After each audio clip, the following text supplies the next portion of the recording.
تو پھر مولانا صاحب یہ فرما دیجئے گا کہ توبہ کس طرح سے کرنی چاہیے، توبہ کا پھر طریقہ کیا ہونا چاہیے اس طرح کی وبائی امراض کی صورتحال میں؟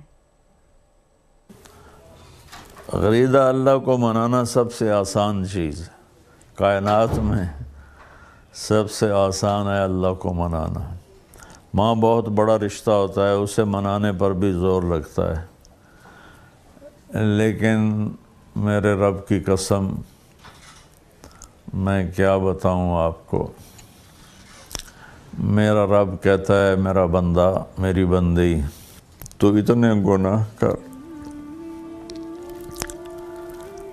اتنے گناہ کر کہ زمین بھر دے، پھر زمین کے اوپر اپنے گناہوں کی تہ لگا،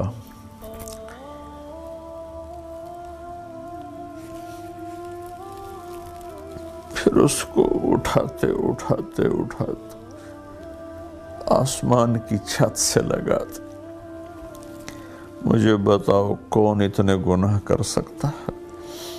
میرے رب کی قسم، پوری دنیا کے انسان جو مر گئے، جو زندہ، جو آئیں گے، پوری کائنات کے جنات جو مر گئے، جو زندہ، جو آئیں گے، یہ سارے مل جائیں اور قیامت تک گناہ کرتے رہے تو اتنے نہیں کر سکتے کہ آسمان تک چلے جائیں۔ اور میرا اللہ کہتا ہے طارق جمیل غریدہ، یہ لے زندگی، یہ لے طاقت، اور اتنے گناہ کر کے آسمان کی چھت کو لگ،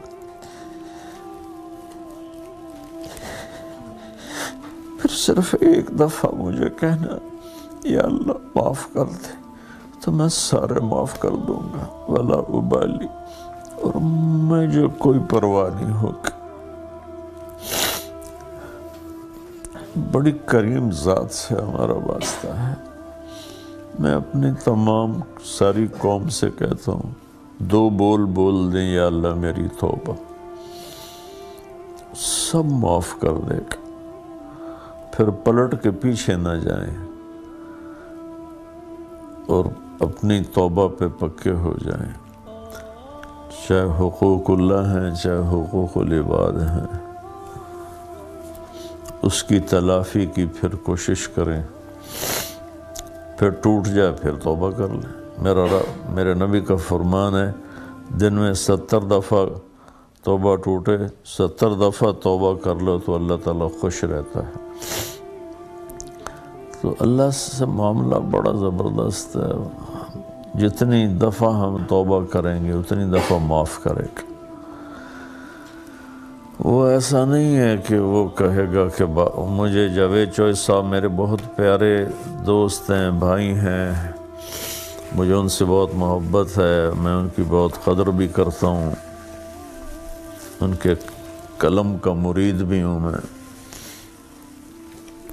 وہ مجھ سے کہنے لگے آپ یہ بات کرتے ہیں کہ جتنی دفعہ توبہ کرو اللہ معاف کرتا ہے، تو آپ کا نوکر 2-3 دفعہ کرے غلطی، آپ اس کو رکھیں گے، آپ نکال نہیں دیں گے؟ میں نے کہا آپ نے اللہ اور طارق جمیل کو ایک بنا دیا، میرا تو بیٹا اگر بار بار کرے گا میرے ساتھ زیادتی تو میں تو اس کو بیٹے کو نکال دوں گا، نوکر تو بعد کی چیز ہے، وہ تو اللہ ہے، وہ اللہ جس کی نہ کوئی ابتدا ہے نہ انتہا ہے، اسی طرح اس کی رحمت کی نہ ابتدا ہے نہ انتہا ہے۔ ساری کائنات مل کر گناہوں سے کائنات بھر دے، ایک دفعہ کہہ دیں یا اللہ معاف ہو جاؤ، معاف کیا۔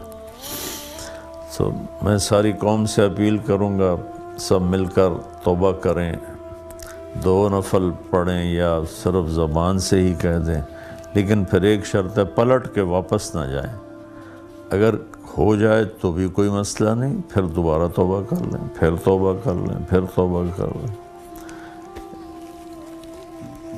ایک شخص تھا بنی اسرائیل میں، موسیٰ علیہ السلام کی قوم میں تھا، بہت گناہ گار تھا، بہت گندی زندگی تھی۔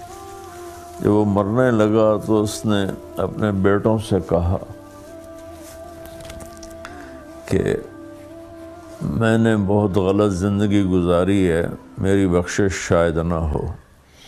تو میں جب مر جاؤں تو مجھے جلا دینا، اور میری راکھ آدھی پانی میں بہا دینا، آدھی ہوا میں اڑا دینا، تاکہ میرا جسم بکھر جائے اور میں اللہ کے سامنے کھڑا ہی نہ ہو سکوں۔ تو انہوں نے اس کو جلا دیا، آدھی دریا میں بہا دی، آدھی ہوا میں اڑا دی۔ اللہ کریم قدیر نے اسے ایک ایک ذرے کو جمع کر کے اپنے سامنے کھڑا کیا۔ اللہ تعالیٰ نے فرمایا یہ تو نے کیوں کیا تھا؟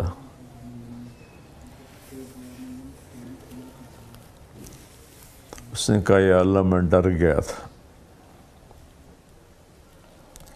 اللہ نے فرمایا میں مجھ سے ڈر گئے تھے؟ کہ جی ڈر گیا تھا۔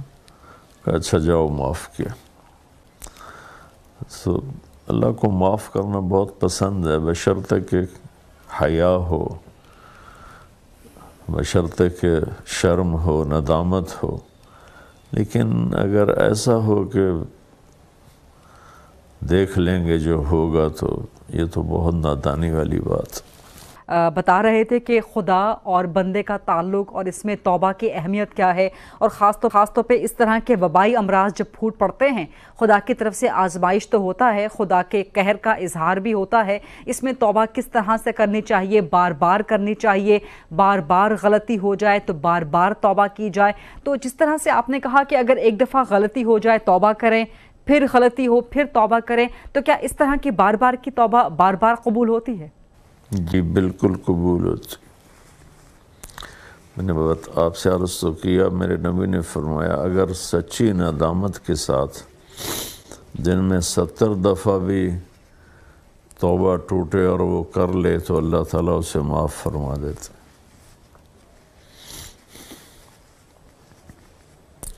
اصل میں ہم نے اللہ کی رحمت کو سمجھا ہی نہیں ہے، اس لیے مایوسی زیادہ ہے۔ درست، آپ نے فرمایا کہ دعا کرنے کے بہت سے طریقے ہیں، آپ خدا سے کسی بھی صورت میں دعا کر سکتے ہیں۔ تو لوگوں کی آگاہی کے لیے یہ بھی بتا دیجئے گا کہ اس طرح کی جو صورتحال ہے، خاص طور پہ وبائی امراض کی صورتحال، کرونا وائرس جیسی صورتحال، تو اس میں کون سی دعا کرنی چاہیے؟ کون سی دعا کرنے کا طریقہ مسنون ہے، احسن ہے؟ کیونکہ سوشل میڈیا پر بہت سی دعائیں چل رہی ہیں، خاص طور پہ لا الہ الا انت سبحانک انی کنت من الظالمین، تو کون کون سی دعائیں کرنی چاہیے، ذرا یہ فرما دیجئے گا۔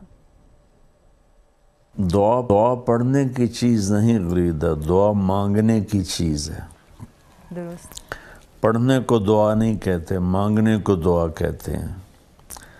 اگر آپ نے دعا کی حقیقت سمجھنی ہو تو یہ مانگنے والوں کو دیکھیں کہ وہ چہرے پر کیسی مصنوعی مسکنت لاتے ہیں اور کس طرح فریادی بنتے ہیں، کہ ہمیں پتہ بھی ہوتا ہے کہ یہ پیشہ ور ہیں، پھر بھی ہم 10 50 100 روپے ان کی ہتھیلی پہ رکھ دیتے ہیں۔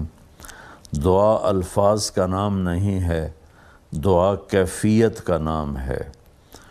وہ کیفیت اردو عربی کی محتاج نہیں، ورنہ گونگے کیسے مانگیں۔ وہ کیفیت انگلش فرینچ کی محتاج نہیں۔ اس کیفیت کے ساتھ جب اللہ کو پکارا جاتا ہے اور اس سے مانگا جاتا ہے تو وہ چیز دعا بن جاتی ہے۔ تو اللہ تعالیٰ ساغر صدیقی کی بخشش فرمائے، اس نے کہا تھا ہے دعا یاد مگر حرف دعا یاد نہیں۔ تو یہ ہے دعا کی حقیقت کہ دعا کے الفاظ بھی ہیں، اس میں کوئی شک نہیں، اللہ کے نبی نے ہمیں دعائیں سکھائی ہیں، لیکن ان دعاؤں کے پیچھے کیفیت بھی ہو، درست، اور مانگنے والا جذبہ بھی ہو، تو پھر وہ دعا کبھی رد نہیں ہوتی۔ ٹھیک، تو دعا ہمارے ماحول میں ہے ہی نہیں، ہمارے ایسے رٹی رٹائے الفاظ ہوتے ہیں، وہ ہم پڑھ دیتے ہیں، پھر کہتے ہیں ساڑی سندا نہیں۔ مانگا جاتا ہے، دعا مانگنے کی چیز ہے۔ تو مانگنے کا سلیقہ ہو تو وہ ہم تو مائل بکرم ہیں، کوئی سائل ہی نہیں. وہ تو کہتا میں تو دینے کے لیے تیار بیٹھا ہوں، پر کوئی مانگو تو صحیح.